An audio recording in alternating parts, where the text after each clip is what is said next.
One പീസിലെ one of the mysterious ക്യാരക്ടറാണ് Dragon. Revolutionary ആർമിയുടെ നേതാവും ഫ്യൂച്ചർ പൈററ്റ് കിങ്ങിന്റെ പിതാവും കൂടാതെ മറൈൻ വൈസ് അഡ്മിറൽ ഗാർപ്പിന്റെ മകനുമാണ് ഇദ്ദേഹം. ഒരു മറൈൻ സോൾജർ ആയിരുന്ന ഡ്രാഗൺ എങ്ങനെ വേൾഡിലെ തന്നെ ഏറ്റവും നൊട്ടോറിയസ് ക്രിമിനലായി മാറി എന്നതിന് ഇന്നും ഉത്തരം കിട്ടാ ചോദ്യമായി നിഴലിക്കുന്നു. കൂടാതെ ആരാണ് ഈ മനുഷ്യനെന്നും ഇദ്ദേഹത്തിന്റെ മോട്ടീവ് എന്താണെന്നും ഇദ്ദേഹത്തിന്റെ പവേഴ്സ് എന്താണെന്നുമെല്ലാം ഏവരും ഉന്നയിക്കുന്ന ഒരു ചോദ്യമാണ്. മറൈൻ ഫോർഡിൽ വെച്ച് എന്തിന് അക്കൈനു ലൂഫിയെ കൊല്ലാൻ ശ്രമിച്ചെന്നും ഡ്രാഗനും അക്കൈനുവിനും ഇടയിൽ എന്താണ് ഇത്ര ശത്രുത എന്നെല്ലാം ഒരു മിസ്റ്ററി തന്നെയാണ്. ഇന്ന് ഈ ചോദ്യങ്ങൾക്കെല്ലാം കുറിച്ച് തിയറീസും തോട്ട്സും ഒക്കെ ഉപയോഗിച്ച് നമുക്ക് ഉത്തരം കണ്ടെത്താം. അതുകൊണ്ട് ഇതിൽ ഉൾപ്പെടുത്തിയിരിക്കുന്ന കാര്യങ്ങൾ ഇങ്ങനെയൊക്കെ ആവാൻ നടക്കുക എന്നുള്ള തിയറികൾ മാത്രമാണ്. അതിനാൽ അതിനെ അങ്ങനെ കാണുക. അതുകൊണ്ട് വീഡിയോ സ്കിപ്പ് ചെയ്യാതെ അവസാനം വരെ കാണാൻ ശ്രമിക്കുക. ഇഷ്ടപ്പെട്ടാൽ ലൈക്ക്, ഷെയർ ആൻഡ് സബ്സ്ക്രൈബ്. ഏവർക്കും കോമിക് വണ്ടേഴ്സിന്റെ മറ്റൊരു വൺ പീസ് എപ്പിസോഡിലേക്ക് സ്വാഗതം.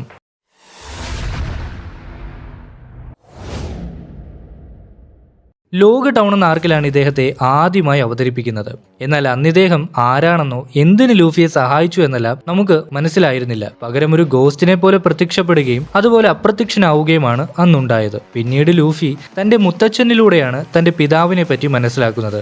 അന്നാണ് നമുക്ക് മനസ്സിലായത് എന്തിനായിരുന്നു അദ്ദേഹം ലൂഫിയെ ഹെൽപ്പ് ചെയ്തത് എന്നുള്ളത്. എന്നാൽ അന്ന് നമ്മൾ ശ്രദ്ധിച്ച ഒന്നാണ്, ഡ്രാഗൺ എവിടെ പ്രത്യക്ഷപ്പെട്ടാലും പ്രകൃതി പോലും ഭയപ്പെടുത്തും വിധം വെതറിനുണ്ടാകുന്ന മാറ്റങ്ങൾ. നമുക്കറിയാം, മങ്കി ഫാമിലിയുടെ റിയൽ ലൈഫ് നാഷണാലിറ്റി ആയിട്ട് ബ്രസീലാണ് പറയുന്നത്.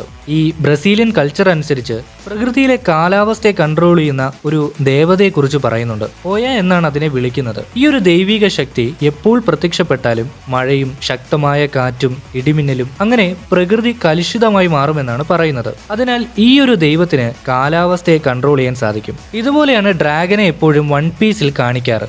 അതിലൂടെ തന്നെ ഇദ്ദേഹത്തിന്റെ പവേഴ്സ് ഒരു മിത്തിക്കൽ സോൺ ടൈപ്പിലുള്ളതാണെന്നും ഈ ഒരു ഡെവിൾ ഫ്രൂട്ട് ഗോഡ് ലെവലിലുള്ളതാണെന്നും മനസ്സിലാക്കാം. ഇനി ഡ്രാഗൺ എന്നുള്ള പേര്, ഈ പേര് രണ്ടു പേർക്കാണ് വൺ പീസിൽ കാണാൻ സാധിക്കുന്നത്. ഒന്ന് സെലസ്റ്റിയൽ ഡ്രാഗൺസിനും മറ്റൊന്ന് ഇദ്ദേഹത്തിനും. ഇവ രണ്ടിലും ഡ്രാഗൺ എന്ന പേര് വ്യക്തമായി പറയുന്നു. ഞാൻ കഴിഞ്ഞ വീഡിയോയിൽ പറഞ്ഞിരുന്നു, ഡ്രാഗൺ എന്ന സങ്കല്പം പല കിഴക്കൻ രാജ്യങ്ങളിലും എസ്പെഷ്യലി ചൈന, ജപ്പാൻ തുടങ്ങിയ പ്രദേശങ്ങളിൽ കാലാവസ്ഥയുമായി ബന്ധപ്പെടുത്തിയതാണെന്ന്. അതിനാൽ പല തിയറികളും പറയുന്നതനുസരിച്ച് വിൽ ഓഫ് ഡിയുടെ റബല്യൻ മോട്ടീവ് ഡ്രാഗനിലൂടെ ആവാം സ്റ്റാർട്ട് ചെയ്യുന്നതെന്നും അതിലൂടെയാണ് ലൂഫി വേൾഡ് ഗവൺമെന്റിനെതിരെ തിരിയുന്നതെന്നും പറയപ്പെടുന്നു. അതായത് വേൾഡ് ഗവൺമെന്റിന്റെ ഡാർക്ക് സൈഡും ലൂഫിയുടെ അമ്മയെ പറ്റിയുള്ള ഡീറ്റെയിൽസും എല്ലാം ഡ്രാഗൻ ആവാം അവന് പറഞ്ഞു കൊടുക്കുന്നതെന്നും അതിലൂടെ വിൽ ഓഫ് ഡിയുടെ റെബല്യൻ ഇരുവരും ഒന്നിച്ചാവാം തുടക്കം കുറിക്കുക എന്നും പറയപ്പെടുന്നു. ഇനി റെവല്യൂഷണറി ആർമിയെ പറ്റി നോക്കാം. കറന്റ് സ്റ്റോറി ലൈനിൽ നിന്നും ഏകദേശം 22 വർഷങ്ങൾക്ക് മുമ്പാണ് ഇത് സ്റ്റാർട്ട് ചെയ്യുന്നത്. ഒഹാറയിൽ ഉണ്ടായ ഭീകരതയും ജനങ്ങളോട് കാട്ടുന്ന ഈ അനീതികളൊക്കെ തന്നെയാണ് ഈ സംഘടന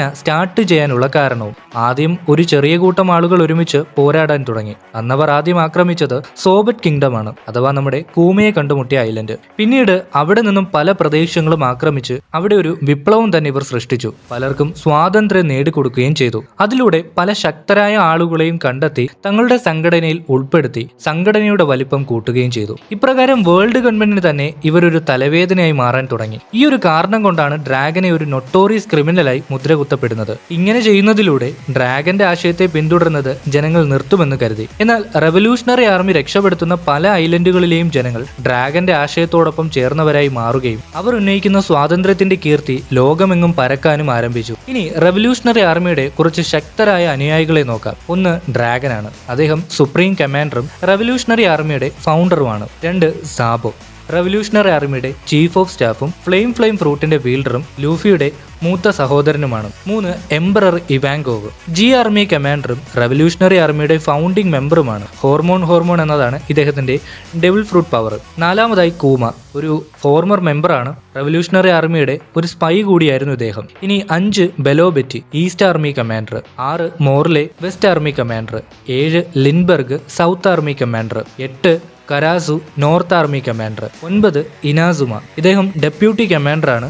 ഇത്രയും പേരല്ല, ഇനിയും ആളുകളുണ്ട്. എങ്കിലും ഇവർ ഇത്ര പേരാണ് മെയിൻ ആയിട്ടുള്ള റെവല്യൂഷണറി ആർമി മെമ്പേഴ്സ് എന്ന് പറയുന്നത്. മറ്റൊരു കാര്യം എന്താണെന്നാൽ ഡ്രാഗൻ ഒരു മറൈൻ ഉദ്യോഗസ്ഥനായിരുന്നു. എന്നാൽ എന്തിനത് ക്വിറ്റ് ചെയ്തു എന്നുള്ളത് ഒരു ചോദ്യമാണ്. പല തിയറികൾ പ്രകാരം ഡ്രാഗൻ ഒരു CP0 ഉദ്യോഗസ്ഥനായിരുന്നുവെന്നും കൂടാതെ ഡ്രാഗന്റെ ഭാര്യ ഒരു സെലസ്റ്റിയൽ ഡ്രാഗനിൽപ്പെട്ട സ്ത്രീയാണെന്നും ലൂഫിക്ക് ജന്മം നൽകിയതിനു ശേഷം അവരെ കൊല്ലുന്നത് അക്കൈനു ആണെന്നും പറയപ്പെടുന്നു. ഇതിനുശേഷമാണ് ഇവർ തമ്മിലുള്ള ഇന്റേണൽ കോൺഫ്ലിക്റ്റ് സ്റ്റാർട്ട് ചെയ്യാനുള്ള കാരണമെന്നും തന്റെ കുടുംബത്തെ ദ്രോഹിച്ചതിന്റെ ഭാഗമായിട്ടാവാം അദ്ദേഹം തന്റെ മറൈൻ ഉദ്യോഗം അവസാനിപ്പിച്ചതെന്നും റവല്യൂഷണറി ആർമി തുടങ്ങിയതെന്നും പറയപ്പെടുന്നു. അതുപോലെ ഗോഡ് വാലി ഇൻസിഡന്റ് നടക്കുമ്പോൾ ഡ്രാഗന് വെറും 17 വയസ്സ് മാത്രമായിരുന്നു പ്രായം. വെറുമൊരു മറൈൻ സോൾജർ ആയിരുന്ന ഡ്രാഗൻ സെലസ്റ്റിയൽ ഡ്രാഗനെ ആക്രമിക്കുന്നതും ഇതേ പ്രായത്തിലാണ്. ആ ഒരു ഇൻസിഡന്റിലാണ് ഷാങ്സിനെയും ഷാംറോക്കിനെയും അദ്ദേഹം രക്ഷപ്പെടുത്താൻ ശ്രമിക്കുന്നത്.